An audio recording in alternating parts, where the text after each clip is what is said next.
Assalamualaikum warahmatullahi wabarakatuh. Saya Zulina Dita Kari, mahasiswa program studi pendidikan guru sekolah dasar di Universitas Nusa Putra. Saya akan membahas mengenai nilai karakter religius dan juga nilai karakter kejujuran.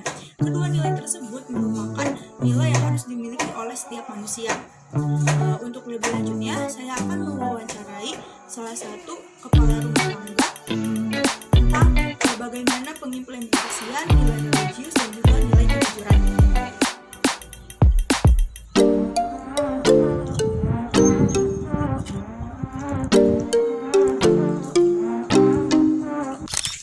Assalamualaikum. Waalaikumsalam. Oh, Teh Dewi ya? Iya Bapak. Ada apa Teh Dewi? Mohon maaf mengganggu waktunya. Indiana pengen wawancara Bapak. Wawancara apa? Wawancara nilai karakter religius dan kejujuran Pak. Oh, ya boleh lah. Yo, mau di dalam mau di luar? Di luar saja Pak. Yo, maka silahkan. Terima kasih Ya, banyak. sama-sama. Monggo, duduk dulu. Sok,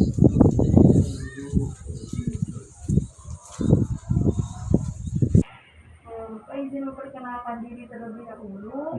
Nama saya Zuliana Dita Kari, mahasiswa Universitas Nusa Putra, program studi pendidikan guru sekolah dasar. Dengan adanya saya di sini, saya ingin mewawancarai nilai karakter religius dan juga kejujuran kepada Bapak.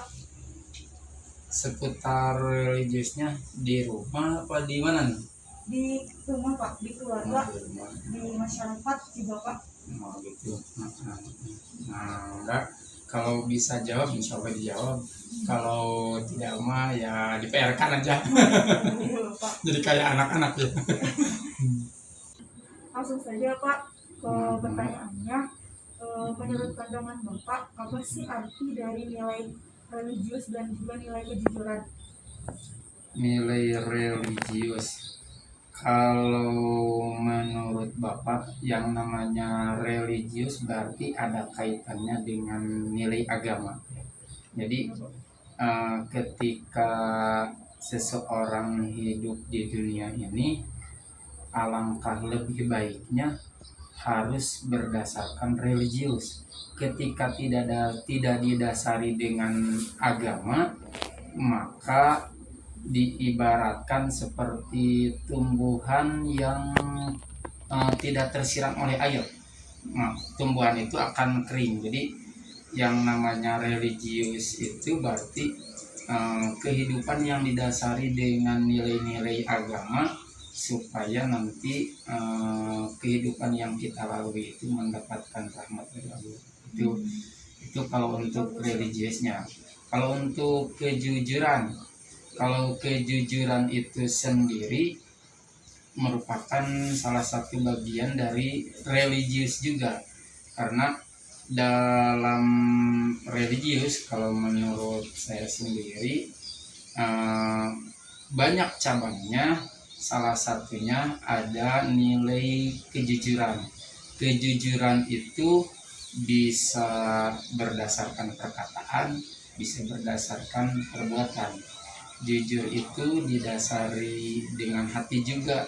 Ketika seseorang jujur, maka insya Allah antara perkataan, perbuatan, hati itu akan selaras. Lalu selanjutnya, menurut Bapak, siapa saja sih yang harus memiliki nilai karakter religius dan juga kejujuran? Kalau menurut saya, yang harus memiliki karakter religius dan kejujuran itu semuanya. Tidak ada pemilahan apakah dia anak-anak, apakah dia orang tua, apakah dia sebagai seorang manusia biasa yang hidupnya hanya di keluarga saja, atau dia menjadi tokoh masyarakat, atau bahkan terlebih kalau dia menjadi seorang guru, maka nilai religius dan kejujurannya itu harus lebih muncul. Karena kalau dia menjadi seorang guru, otomatis maka dia akan menjadi panutan bagi siswanya. Nah, seperti Teh Dwi ya, Teh Zuliana. Nah, sekarang kan mengikuti pendidikan untuk guru SD ya, PGSD.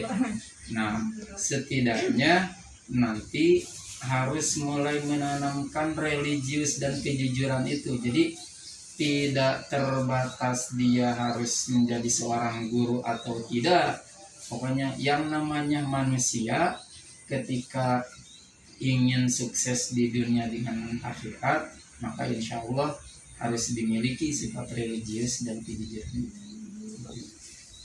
Terus Bapak, kenapa sih kita sebagai manusia harus punya sifat dan nilai karakter religius dan juga kejujuran, Pak? Seperti yang tadi diulas sedikit di depan, alasan kenapa kita harus memiliki religius dan kejujuran supaya hidup kita lebih terarah. Terlebih kalau untuk religius, ketika kita memiliki sifat religius, maka setiap gerak-gerik kita akan dibatasi dengan aturan. Ketika kita memiliki sifat religius, maka aturan hidup kita itu berdasarkan agama kita, nilai-nilai agama yang kita pegang, itu religius. Dan kejujuran, ketika kita jujur, maka insya Allah orang lain akan lebih enak hidup berdampingan dengan kita. Terlebih kalau sebaliknya, kalau kita tidak jujur, orang lain akan segan mendekati kita, bahkan bisa saja mereka menjauh dari kita. Ketika kita datang minta bantuan apapun, kalau kita tidak memiliki kejujuran, mereka tidak akan percaya sedikit pun. Di depan bisa saja ya, ketika di belakang buat apa bantu, karena dia orangnya tidak jujur gitu. Jadi alasannya kenapa kita harus memiliki religius dan kejujuran, supaya hidup kita lebih terarah dan tujuan kita itu akan tercapai dengan sempurna. Jawabannya bagus sekali. Lalu Pak, bagaimana cara Bapak mengimplementasikan nilai religius dan juga kejujuran di lingkungan keluarga Bapak? Kalau untuk nilai religius dan kejujuran di lingkungan keluarga, memang harus dimulai dari skup yang paling kecil dulu. Tidak bisa kita memulai religius dan kejujuran itu langsung di skup yang besar. Terlebih misalkan seorang pemimpin, tidak bisa dia meminta bawahannya untuk religius dan jujur ketika dia tidak memulai dari dirinya sendiri. Nah, menerapkan religius dan kejujuran di keluarga dimulai dulu dari diri kita. Ketika kita memulai diri kita dengan karakter religius, karakter memiliki kejujuran, insya Allah istri, anak itu akan mengikuti. Kalau kita selalu memperlihatkan, selalu melaksanakan nilai-nilai agama yang kita yakini, maka insya Allah anak-anak, kemudian istri pun, keluarga semuanya setidaknya akan melihat, walaupun setiap pekerjaan harus didasari dengan keikhlasan kan, tapi ketika kita terlebih saya misalkan sebagai kepala keluarga, ketika seorang kepala keluarga menyarankan untuk bersikap religius, kemudian jujur, tetapi dari diri kitanya tidak menunjukkan hal itu, mereka tidak akan mengikuti.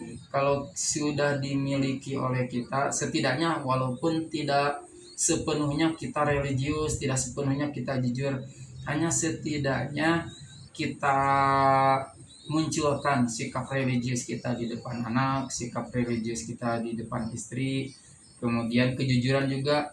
Apapun hal itu yang dihadapi di keluarga, dasari dengan agama, religius, dasari dengan kejujuran, saling terbuka, insya Allah semua bisa berjalan. Lalu Pak, selain dari lingkungan keluarga, bagaimana sih Bapak menerapkan nilai religius dan kejujuran di lingkungan sosial? Kalau untuk di lingkungan sosial, ya setidaknya untuk religius dan kejujuran itu sama seperti tadi di keluarga. Kita memunculkan sifat kita, jadi memunculkan karakter religius kita, karakter kejujuran kita di depan orang lain. Ketika bukan berarti ingin dipuji ya, bukan berarti ingin dipuji, tetapi ketika kita berperilaku seperti itu, orang lain pun akan merasa sungkan, akan merasa segan, akan menghormati. Tapi dalam artian bukan berarti kita ingin dihormati, hanya ketika kita memunculkan hal itu, maka orang lain pun akan melihatnya, oh ternyata si A itu sifatnya, perilakunya seperti itu. Berarti ketika berhadapan dengan orang yang seperti itu, maka harus mengimbanginya. Jadi insya Allah ketika kita memunculkan sikap religius kita, karakter religius, karakter kejujuran kita di masyarakat, maka insya Allah setidaknya di depan kita masyarakat akan mengimbangi. Walaupun di luar berhadapan dengan kita, ketika mereka berhadapan dengan orang lain, sifat negatif mereka itu muncul, ya setidaknya mereka sudah bisa memunculkan, oh ternyata sifat yang baik itu seperti ini. Jadi ada gambaran bagi mereka mana sih yang lebih baik, mana yang kurang baik, mana yang tidak baik, sehingga bisa memilah, memilih. Bahkan mungkin nanti pun apalagi sebagai orang tua nanti akan berbicara kepada anaknya, coba lihat si Anu, lihat tuh si Akma ke orang tua gini, misalkan gitu ya. Nah, contohnya kita harus berbuat seperti itu. Jadi insya Allah dengan perilaku seperti itu bisa membangun karakter mulai dari diri sendiri, dari lingkungan. Insya Allah kita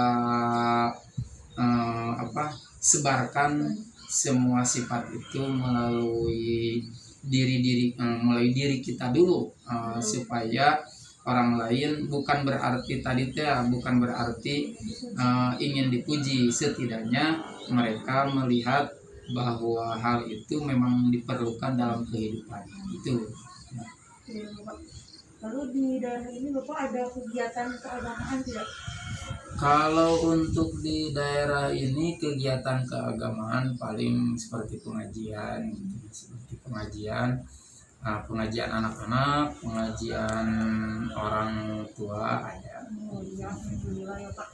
Untuk pengajian anak-anak itu jam berapa ya Bapak kira-kira? Kalau pengajian anak-anak kebetulan di sini dipercaya untuk membimbing anak-anak, padahal sebetulnya masih banyak kekurangan ya. Mulai dari jam 2:30 sore biasanya. Kalau cuaca sedang bersahabat, tidak seperti kemarin. Kalau kemarin hujan besar, yang mengaji itu hanya sedikit. Tapi ketika cuacanya enak, insya Allah dari mulai jam 2:30 itu, mulai dari anak di bawah 5 tahun, mulai dari di bawah 5 tahun, mulai dari 4 tahun itu sudah ada yang ikut mengaji juga. Nah, kalau nanti pada asar itu biasanya anak-anak yang sekitaran siswa SD. Kalau untuk anak-anak sekitaran siswa SMP dan SMA itu fokusnya di ibadah maghrib. Alhamdulillah berarti ya Bapak, masyarakat di sini masih memiliki sifat religius sehingga bisa menyempatkan waktunya untuk ngaji gitu ya Pak ya. Amin, amin. Mudah-mudahan mah seperti itu selamanya, bisa berlanjut, bisa terus-menerus sampai ke anak cucu mereka. Kira-kira Bapak kondusif nggak kegiatan keagamaan pengajian tersebut? Mudah-mudahan mah insya Allah kondusif seperti biasa, walaupun di masa pandemi sekarang terkadang memang ada anak yang selalu memperhatikan protokol kesehatan, ada yang tidak juga. Ya intinya kita ingatkan mereka, walaupun misalkan mereka merasa sehat, kesehatan itu bukan hanya untuk diri sendiri tapi untuk orang lain juga. Jadi jaga kesehatan diri, jaga kesehatan orang lain. Alhamdulillah yang stabil kali ya anak-anak ngaji. Mudah-mudahan mah seperti itu. Harapan seperti itu ya. Harapan mah seperti itu. Bahkan kalau harapan mah yang sudah lepas dari SMP, dari SMA, bukan berarti ingin terus banyak orang yang mengaji, bukan, tapi setidaknya ingin memberikan bekal bagi mereka, berbagi pengalaman, berbagi ilmu. Kalau ilmu kan tidak berat untuk dibawa ya. Betul sekali Bapak. Lalu ada sekolah madrasah juga ya Pak di sini? Sekolah madrasah ada di depan Madrasah Diniyah Taqodum. Alhamdulillah juga ya Pak, itu stabil. Alhamdulillah sekarang bisa masuk walaupun bergilir. Alhamdulillah masih terjaga ya Pak ya. Mudah-mudahan insya Allah. Oke Bapak, terima kasih atas jawabannya. Mohon maaf saya mengganggu waktu Bapak untuk istirahat. Nggak apa-apa. Kebetulan baru pulang nganterin anak ke madrasah juga. Gitu. Atau enggak gitu minum-minum dulu gitu. Oke Bapak, terima kasih banyak atas waktunya. Ya, Mohon maaf Bapak. Mohon maaf. Terima kasih. Sama-sama. Bapak terima kasih. Assalamualaikum. Waalaikumsalam warahmatullahi wabarakatuh.